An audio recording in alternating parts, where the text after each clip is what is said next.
देखिए, आज हम देखेंगे सिंधु घाटी सभ्यता के बारे में। ठीक है, ये पहला टॉपिक है हिस्ट्री का, जिसमें हम सिंधु घाटी सभ्यता से स्टार्ट किए हैं। ओके, समझिएगा ध्यान से। देखिए, सिंधु घाटी सभ्यता, ओके, समझिएगा। इसका अन्य नाम जो है, इसे हड़प्पा सभ्यता या कांस्य युगीन सभ्यता भी कहते हैं, या प्रथम नगरीय सभ्यता आप इसे बोल सकते हैं, या शांतिप्रिय सभ्यता। ये सारा नाम जो है सिंधु घाटी सभ्यता का ही है। ओके, क्या क्या बोले? हड़प्पा सभ्यता, कांस्य युगीन सभ्यता, प्रथम नगरीय सभ्यता या शांतिप्रिय सभ्यता। ठीक है, आगे देखते हैं। सिंधु घाटी सभ्यता का आकार पूछेगा आपसे, तो इसका आकार जो है त्रिभुजाकार है। सिंधु घाटी सभ्यता का आकार त्रिभुजाकार है, इस तरह से। ठीक है, इसका कालखंड के बारे में अगर देखेंगे तो इसका कालखंड जो है 2350 से 1750 बीसी बताया गया है। बीसी मतलब बिफोर द जीसस क्राइस्ट। ठीक है, मतलब ईसा मसीह के जन्म के पहले की बात जो भी आएगी वो इस बीसी कहलाएगी। ठीक है, ईसा पूर्व। अब देखिएगा, ध्यान से समझिएगा कि ये जो 2350 से लेके 1750 है, ये कार्बन डेटिंग विधि के अनुसार बताया गया है। ठीक है, कोई दिक्कत नहीं, और डीपी अग्रवाल के अनुसार बताया गया है। आगे देखते हैं, जॉन मार्शल के अनुसार जो है सिंधु घाटी सभ्यता का जो कालखंड बताया गया है, काल, यह 3250 से 2750 बीसी बताया गया है। ठीक है, मतलब ईसा पूर्व बताया गया है। सर जॉन मार्शल के अनुसार पूछेगा तब मारिएगा 3250 से 2750। ठीक है, आगे देखते हैं।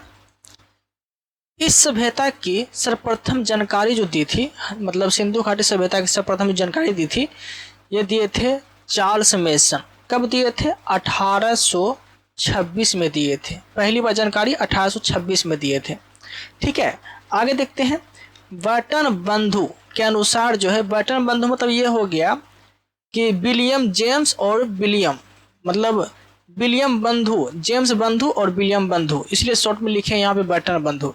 जेम्स बंधु और विलियम बंधु दोनों भाई मिलके जो है पाकिस्तान में कराची के लिए लाहौर के मध्य रेलवे लाइन के निर्माण के दौरान जो है हड़प्पा सभ्यता की सूचना जो है ये सरकार को दी थी पहली बार। कौन?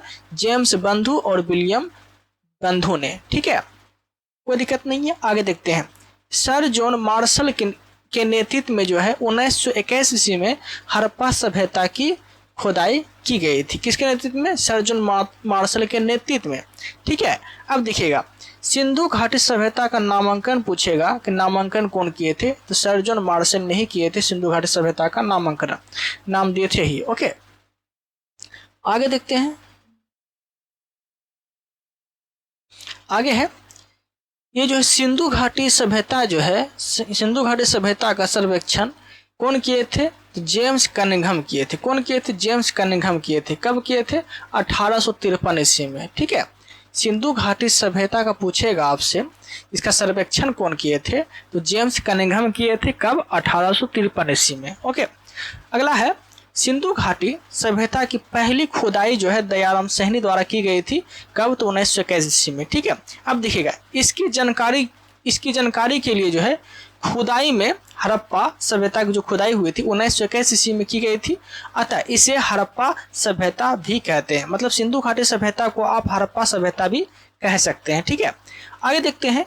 इस सभ्यता को कांस्य युगीन सभ्यता भी कहते हैं। किसको? हड़प्पा सभ्यता को कांस्य युगीन सभ्यता भी कहते हैं। ठीक है, क्योंकि इसी समय जो है कांसा धातु का पहली बार प्रयोग हुआ था, खोज हुआ था। ठीक है, और कांसा धातु किसका मिश्रण है?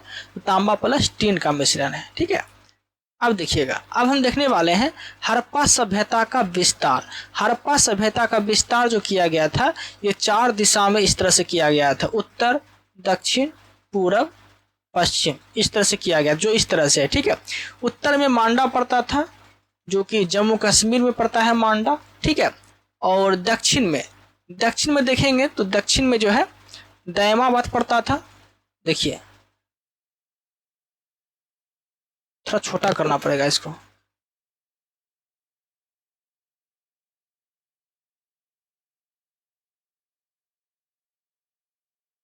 देखिए, यहां समझिएगा, तो दक्षिण में जो है, दक्षिण में दयामाबाद।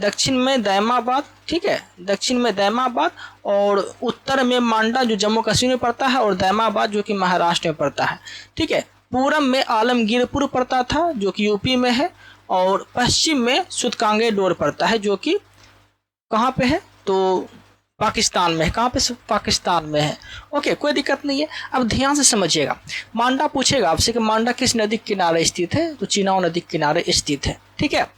और दैमाबाद पूछेगा कि दैमाबाद किस नदी के किनारे स्थित है, तो क्या बोलेंगे, गोदावरी की सहायक नदी परवदा नदी के किनारे जो है दैमाबाद स्थित है जो कि महाराष्ट्र में है। ओके, पश्चिम में जो है सूतकांगेडोर, यह जो है दास्त नदी किनारे स्थित है। किसके नदी किनारे है, किस नदी किनारे स्थित है, दास्त नदी किनारे स्थित है, ठीक है। आगे देखते हैं पूरब में जो है आलमगीरपुर पड़ता है जो कि यूपी में है, और आलमगीरपुर जो है ये हिंडन नदी किनारे स्थित है, ठीक है, कोई दिक्कत नहीं है। आगे देखते हैं, अब देखते हैं सिंधु घाटी सभ्यता के प्रमुख स्थल, सिंधु घाटी सभ्यता के प्रमुख स्थल के बारे में देखते हैं। देखिए ध्यान से समझिएगा, जो हम करा रहे हैं ना, आप ये लोग फॉलो करिए। आप लोग अगर इसे फॉलो करते हैं तो आपका नंबर इंक्रीज हो जाएगा। जितना भी सेट प्रैक्टिस करते हैं, सेट मारते होंगे प्रैक्टिस सेट, तो जिसका भी कम नंबर आ रहा है, अगर आप ये सब लगा लेते हैं जो हम करा रहे हैं, तो आपको फिर सोचना नहीं पड़ेगा, आपका सेट में नंबर इंक्रीज हो जाएगा, ठीक है, समझिएगा। तो क्या देखने वाले हैं, सिंधु घाटी सभ्यता के प्रमुख स्थल, जैसे कि हड़प्पा सभ्यता। हड़प्पा सभ्यता की खोज जो किए थे, ये किए थे दयाराम सहनी। कब किए थे, 1981 में। कब किए थे, 1981 में किए थे हड़प्पा सभ्यता की खोज, ठीक है, कोई दिक्कत नहीं है। आगे देखते हैं, कलर चेंज कर लेते हैं, मैच हो जाता है ऐसे। देखिए हड़प्पा सभ्यता की खोज कौन किए थे, दयाराम सहनी किए थे, 1921 में किए थे। अब देखिएगा, यह जो है हड़प्पा सभ्यता जो है, यह रावी नदी के तट पर, मतलब रावी नदी किनारे स्थित है, और रावी नदी के तट पर माउंट गोमरी साहिवाल जिला पाकिस्तान में स्थित है, ठीक है। पूछेगा हड़प्पा सभ्यता कहाँ स्थित है, तो माउंट गोमरी जिला साहिवाल जिला यह पाकिस्तान में स्थित है, ठीक है। यहाँ से प्राप्त क्या क्या हुए हैं पूछेगा, डायरेक्ट एग्जामिनर पूछते हैं कि हड़प्पा सभ्यता से क्या क्या चीज़ मिले हैं, तो समझिएगा हड़प्पा सभ्यता जो है, एक नंबर याद रखिएगा, कुम्हार के चौक मिले हैं, ठीक है। दूसरा याद रखिएगा, श्रमिक आवास मिले हैं। तीसरा याद रखिएगा, छोटा अन्ना नागार मिला है, ठीक है। चौथा याद रखिएगा, छोटा अन्ना नागार, दोनों एक ही वर्ड है। नहीं, देखिए ये है छोटा अन्ना नागार और ये छोटा आसना नागार, ठीक है।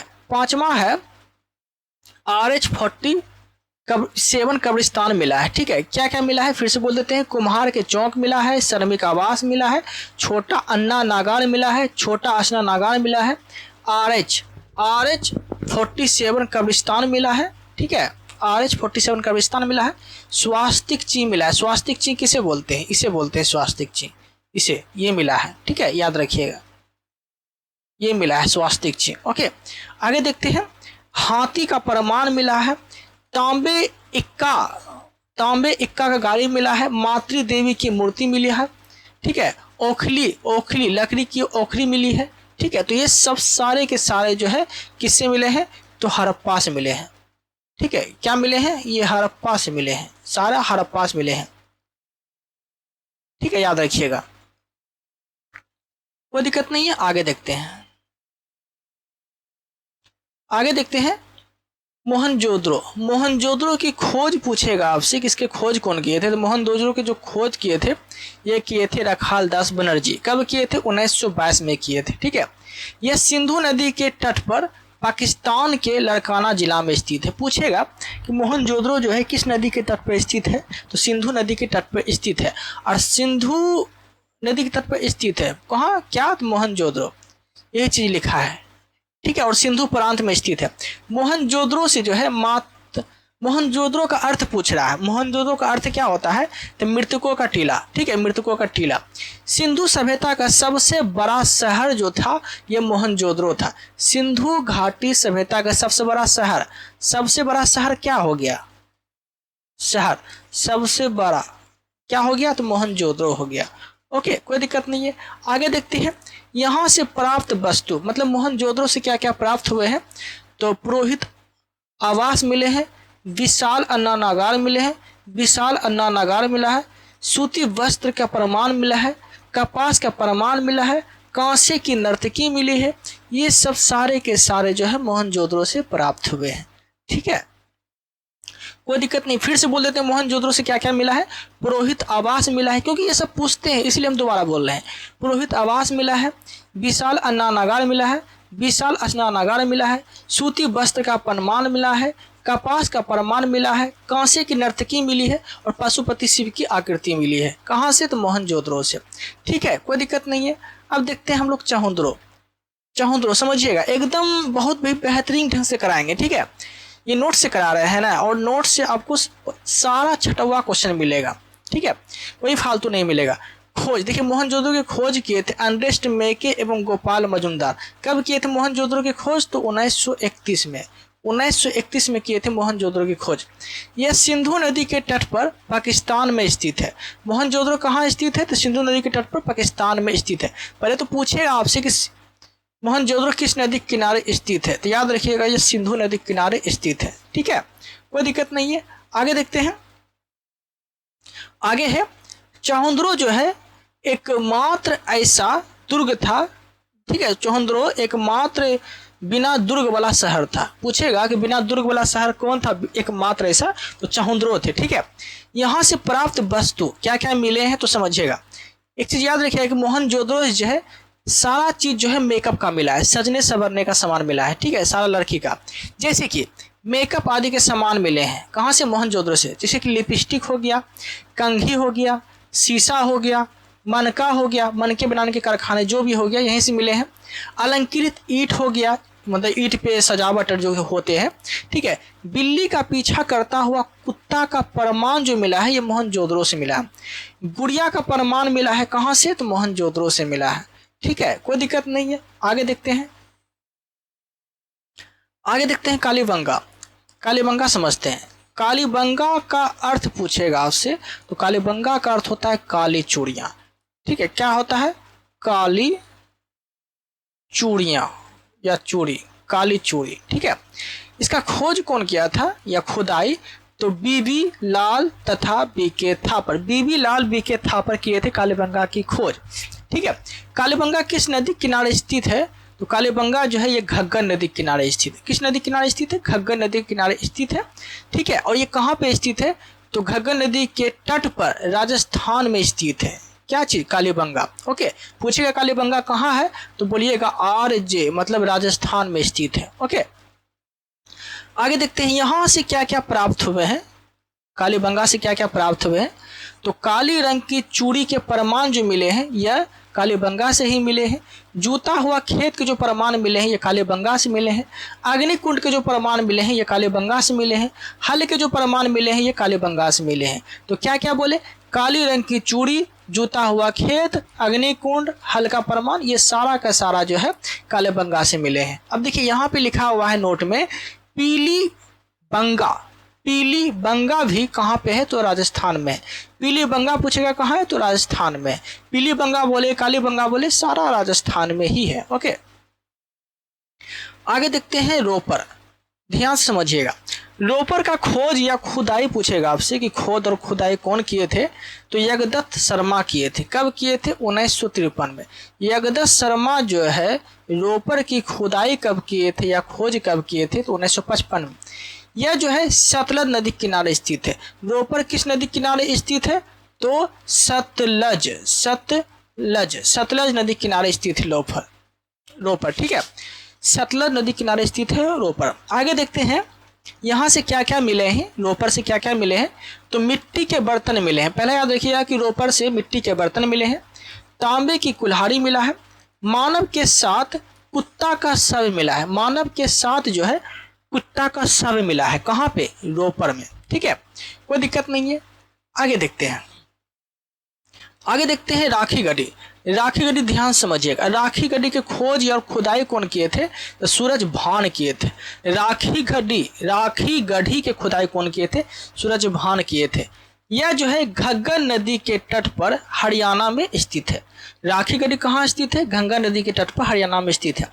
राखी गढ़ी जो है भारत में स्थित है और हड़प्पा काल स्थल में सबसे बड़ा स्थल कहलाते हैं। मतलब हड़प्पा काल स्थल में, हड़प्पा कालीन स्थल में सबसे बड़ा स्थल कौन है?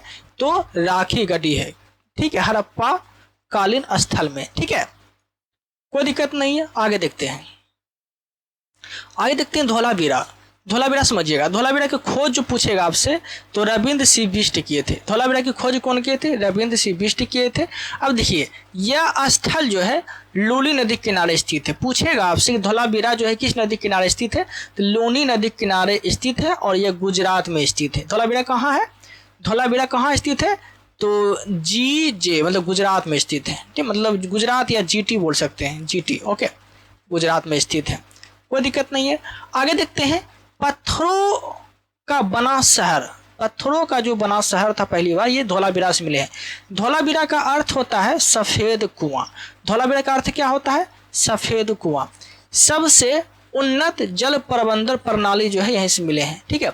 लकड़ी का बना हुआ नाली, लकड़ी का बना हुआ नाली पूछेगा कहाँ से मिला है? धोलावीरा से मिला है। क्या बोले? लकड़ी, लकड़ी, लकड़ी का बना हुआ क्या बोले? तो नाली, लकड़ी का नाली कहाँ से मिले हैं? तो धोलावीरा से मिला है, ठीक है, कोई दिक्कत नहीं है। आगे देखते हैं। अब देखिएगा नोट में क्या लिखा है समझिएगा।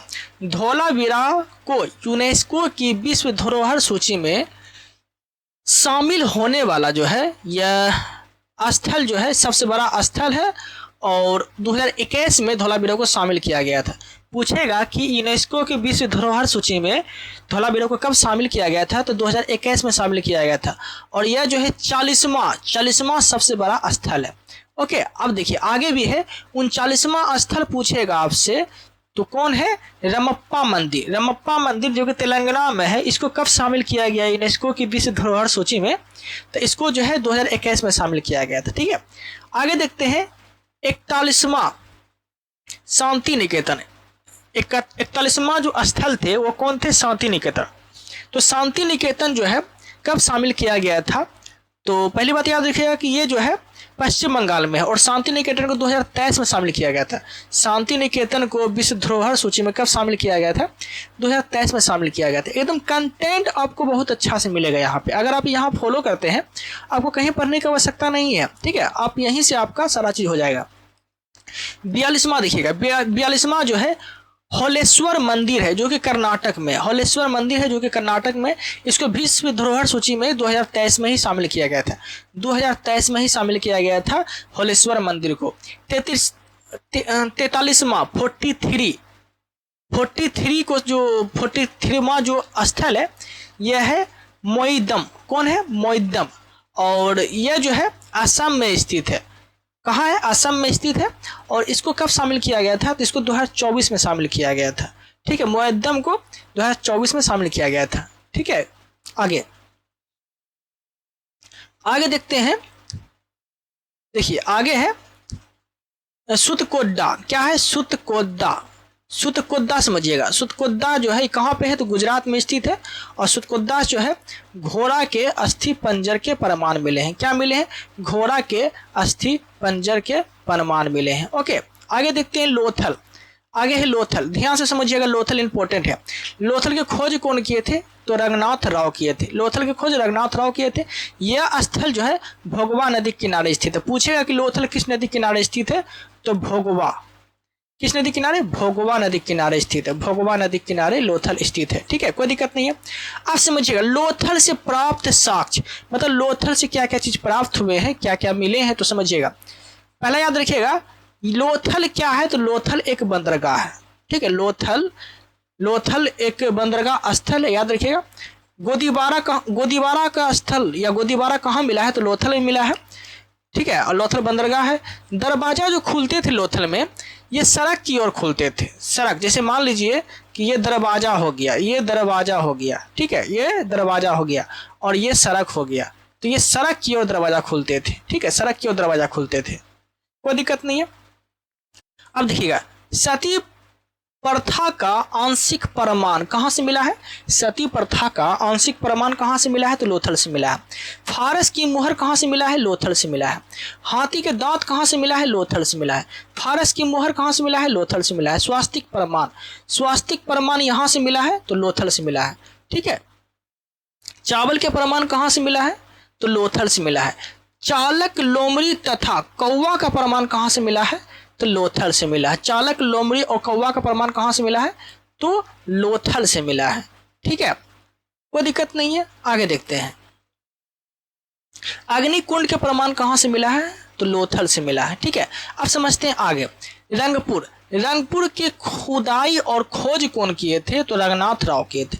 रंगपुर की खुदाई कौन किए थे, रंगनाथ राव। देखिए रोस हो गया रंगपुर, रोस हो गया रंगनाथ राव, तो रंगपुर को रंग देना है, ठीक है, तो रंगनाथ राव हो जाएगा, ठीक है। देखिए यह स्थल जो है, यह स्थल किस नदी के किनारे स्थित है, तो मादर नदी के किनारे स्थित है। रंगपुर किस नदी के किनारे स्थित है, तो मादर नदी के किनारे स्थित है रंगपुर, ओके, कोई दिक्कत नहीं है। अब देखिएगा यह स्थल जो है मादर नदी के तट पर गुजरात में स्थित है, याद रखिएगा। आगे देखते हैं, रंगपुर से प्राप्त साक्ष्य, मतलब रंगपुर से क्या मिले हैं, तो धान की भूसी मिले हैं। रंगपुर से क्या मिले हैं, धान की भूसी मिले हैं, याद रखिएगा, ओके। आगे देखते हैं बनवाली, ध्यान समझिएगा।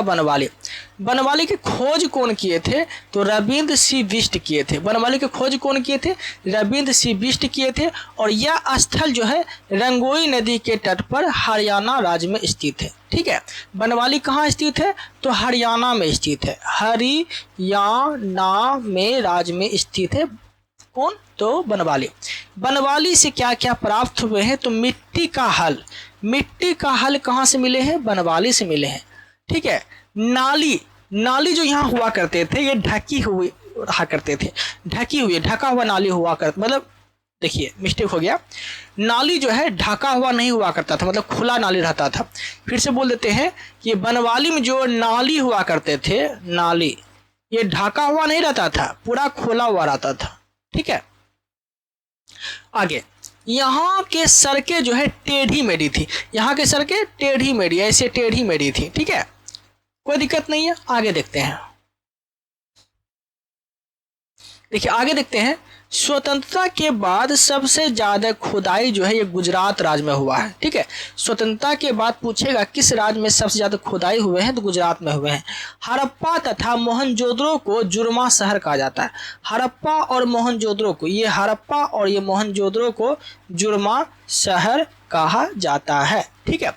अब देखिए आगे, सिंधु घाटी सभ्यता की विशेषता, ध्यान से समझिएगा सिंधु घाटी सभ्यता की विशेषता के बारे में, ठीक है। देखिए इसकी विशेषता क्या क्या है समझिएगा। सिंधु घाटी सभ्यता की विशेषता में देखिए इसका जो आकार था, ये दे देते हैं पहले, इसका आकार याद रखिएगा। देखिए इसका आकार जो था, इसका आकार ये त्रिभुजाकार था। सिंधु घाटी सभ्यता को सिंधु घाटी सभ्यता को हड़प्पा सभ्यता बोलते थे ना। इसका आकार कैसा, त्रिभुजाकार।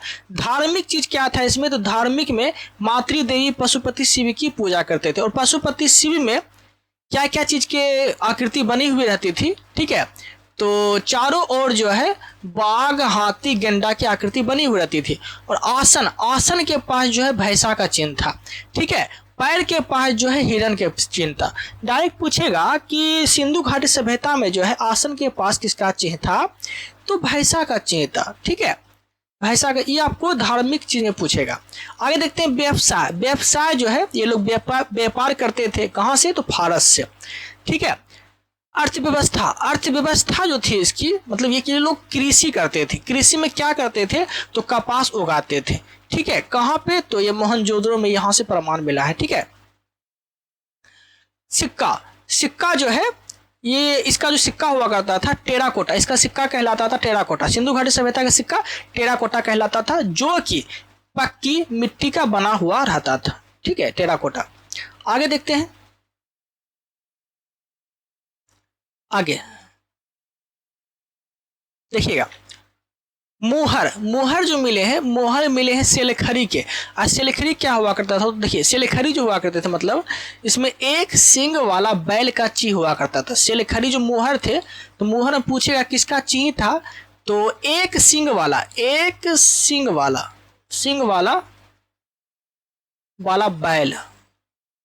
बैल का चिन्ह था, ठीक है। आगे देखते हैं, बर्तन जो थे ये पक्की मिट्टी, मतलब बर्तन जो हुआ करते थे पक्की मिट्टी के बना रहते थे, मतलब पक्की मिट्टी का इसका बर्तन था और लाल कलर का बर्तन था, ठीक है।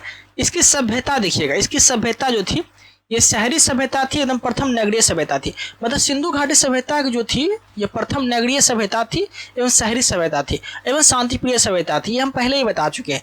यहाँ का जो समाज था, यहाँ का समाज, ठीक है, ये मातृसत्तात्मक था। मतलब यहाँ जो है माँ को ज़्यादा वैल्यू दिया जाता था। माँ के नाम पे हम लोग को कोई पुकारेगा तो माँ पापा, मतलब पापा के नाम पे मुझे हम लोग लगाएंगे, ठीक है, हर चीज़ में। लेकिन यहाँ माँ को ज़्यादा प्राथमिकता दिया जाता था, ठीक है, सिंधु घाटी सभ्यता में। लिपि जो थी यहाँ की ये भाव चित्रात्मक थी और ये दायां से, मतलब यहाँ दायां इधर हो गया, दायां से बायां लिखाता था इस तरह से, ठीक है, दायां से बायां लिखाता था। ओके, कोई दिक्कत नहीं। हम लोग तो ऐसे लिखेंगे, ऐसे लिखेंगे, ऐसे लिखेंगे, और वहाँ के लोग ऐसे उल्टा लिखता था, ऐसे ऐसे लिखता था इस तरह से, ठीक है, कोई दिक्कत नहीं है, समझ में आ गया होगा आप लोग को। अब देखते हैं आगे, ध्यान से समझिएगा। देखिएगा, सड़क, यहाँ की जो सड़क हुआ करते थे ग्रिड पद्धति से निर्मित थी, इस तरह से जालीनुमा। और अपवाद है कहाँ पे, तो बनवाली की, मतलब देखिए ध्यान समझिएगा, ये अपवाद, बनवाली की टेढ़ी मेढ़ी सड़कें हुआ करती थी, लेकिन ये अपवाद में है। ओके, नालियाँ समझिएगा, नाली जो हुआ करती थी यहाँ के, ये ढकी हुई, सिंधु घाटी सभ्यता की जो नाली हुआ करती थी ढकी हुई रहा करती थी। और बनवाली की टेढ़ी मेढ़ी नाली नहीं थी, ठीक है, टेढ़ी मेढ़ी नाली नहीं थी, लेकिन ये सब अपवाद में दर्शाया गया है। बस्ती जो थी ये वर्गीकृत किया गया था, मतलब पश्चिम में जो है अमीर लोग रहते थे, सिंधु घाटी सभ्यता में पश्चिम में अमीर लोग रहते थे और पूरब में गरीब लोग रहते थे, पूरब में गरीब लोग रहते थे, ठीक है। अपवाद में चहुंद्रो है, ये कौन कहाँ रहते थे, अपवाद में कौन सा शहर था, चहुंद्रो था। आगे देखते हैं बंदरगाह, ठीक है, बंदरगाह समझिएगा। बंदरगाह जो थे ये लोथल एवं सुतकोदा, ये क्या था, तो बंदरगाह था, ठीक है। आगे मुख्य फसल जो थे यहाँ के गेहूं और जौ थे, मुख्य फसल। सिंधु घाटी सभ्यता का मुख्य फसल क्या था, गेहूं और जौ। दरवाजा तो खुलते थे यहाँ के, तो पीछे की ओर दरवाजा खुलते थे, और लोथल में जो है ये चीज अपवाद किया गया है। मनोरंजन के लिए ये लोग जो है पासे खेलते थे, ताश खेलते थे, ठीक है, मनोरंजन के लिए ये लोग पासे खेलते थे, ताश खेलते थे, ठीक है। आगे देखते हैं, देखिए यहां से देखते हैं बंदरगाह, सुतकोदा, ये सब देख लिए। सिंधु घाटी सभ्यता के जो लोग थे ये परिचित नहीं थे, तो क्या क्या चीज से परिचित नहीं थे समझिएगा। लोहा से परिचित नहीं थे, गाय से परिचित नहीं थे, बल्कि गाय से परिचित थे लेकिन बैल से परिचित मतलब बैल से परिचित थे, लेकिन ये अपवाद में है, ठीक है। गाय से परिचित ये लोग नहीं थे लेकिन बैल से थे, लेकिन ये अपवाद में दर्शाया गया है। ओके, आगे देखते हैं, ठीक है, ध्यान से समझिएगा। देखिए, तो लोहा से परिचित नहीं थे, गाय से परिचित नहीं थे, लेकिन बैल से परिचित थे, लेकिन अपवाद में थे। दास प्रथा यहाँ थे, यहाँ क्या था, दास प्रथा था। तलवार से परिचित नहीं थे, मंदिर से परिचित नहीं थे, लेकिन मूर्ति से परिचित थे। नहर से परिचित नहीं थे, ठीक है। पर्दा प्रथा था यहाँ पर, यह वेश्यावृत्ति थी। और जानकारी जो है ये दोनों जानकारी परिचित थी, मतलब ये दोनों जानकारी जो दिया गया ये परिचित थी, ये सब चीज से परिचित थी, ठीक है।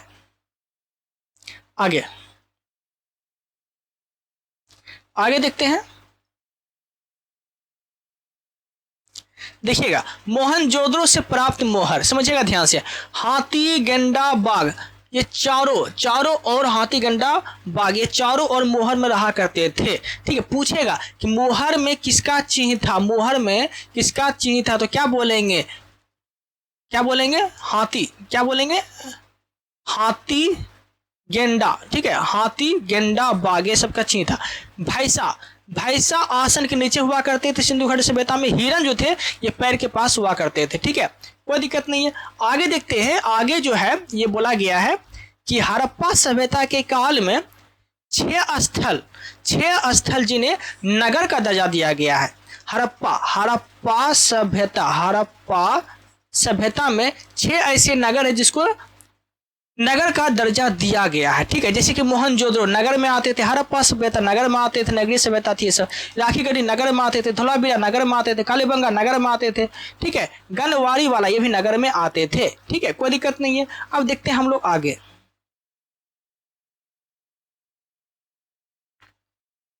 देखिए यहां देखते हैं, देखिए यहां समझिएगा, हड़प्पा कालीन स्थल बंदरगाह, समझिएगा। लोथल जो थे ये कहाँ थे, तो गुजरात में थे। सुतकोड्डा कहाँ थे, गुजरात में थे। अब देखिए हड़प्पा सभ्यता के व्यापार ये लोग जो है तांबा का व्यापार करते थे, ठीक है। और तांबा का व्यापार कहाँ से करते थे, तो खेतरी से करते थे, ठीक है, जो राजस्थान में है। सोना का व्यापार करते थे, ठीक है, और सोना का व्यापार कहाँ करते थे, तो कोलार से करते थे, और कोलार कर्नाटक पड़ता है, ठीक है। आगे देखते हैं टीना का व्यापार करते थे, और टीना का व्यापार कहाँ से करते थे, मतलब टीन का व्यापार कहाँ से करते थे, ईरान से करते थे, मतलब फारस से करते थे। चांदी का व्यापार करते थे ये लोग अफगानिस्तान से, चांदी का व्यापार करते थे अफगानिस्तान से। शीशा का व्यापार करते थे मेसोपोटामिया से, ठीक है। अब देखिएगा मेसोपोटामिया से कुछ बातें हैं अनोखी, वो देख लेते हैं।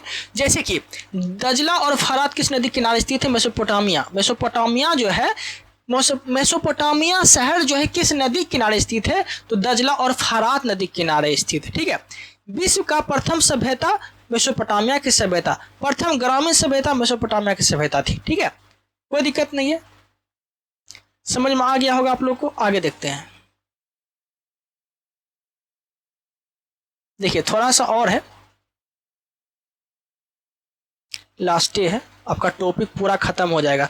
उसके बाद सिंधु घाटी सभ्यता से थोड़ा सा भी कहीं से भी क्वेश्चन पूछेगा ना, तो आपका जो है बन जाएगा। ओके, देखिए हड़प्पा सभ्यता के विनाश का कुछ प्रमुख कारण, जैसे कि बाढ़ का आ जाना। ये कौन बोला था, अर्नेस्ट मेके बोला था कि बाढ़ के वजह जो हड़प्पा सभ्यता का विनाश हुआ है। रघुनाथ राव जॉन मार्शल के अनुसार, देखिए अर्नेस्ट मेके, रघुनाथ राव जॉन मार्शल के अनुसार बोला गया है कि ये जो हड़प्पा सभ्यता के विनाश का कारण कौन बना है, तो यह बाढ़ बना है।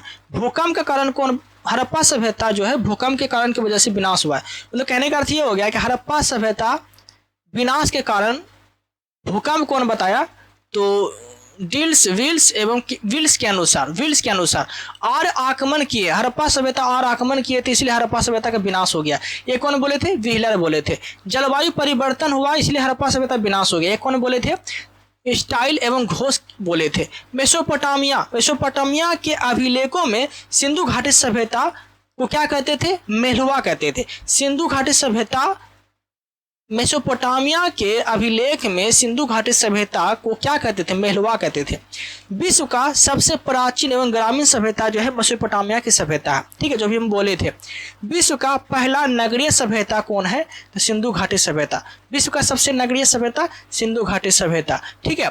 अगर आप लोग को ये सेशन पसंद आया है तो चैनल को सब्सक्राइब जरूर करिएगा, ताकि आने वाला कंटेंट आप तक पहुंच सके, ठीक है। मिलते हैं हम लोग अगले टॉपिक के साथ, अगले कंटेंट के साथ, और बेल आइकन दबा दीजिएगा ताकि कोई भी नोटिफिकेशन अगर आए तो आप तक पहुंच सके, ठीक है। चलिए इस वीडियो में इतना ही। मिलते हैं हम लोग अगले कंटेंट के साथ, अगले टॉपिक के साथ। Thank you, thanks for watching.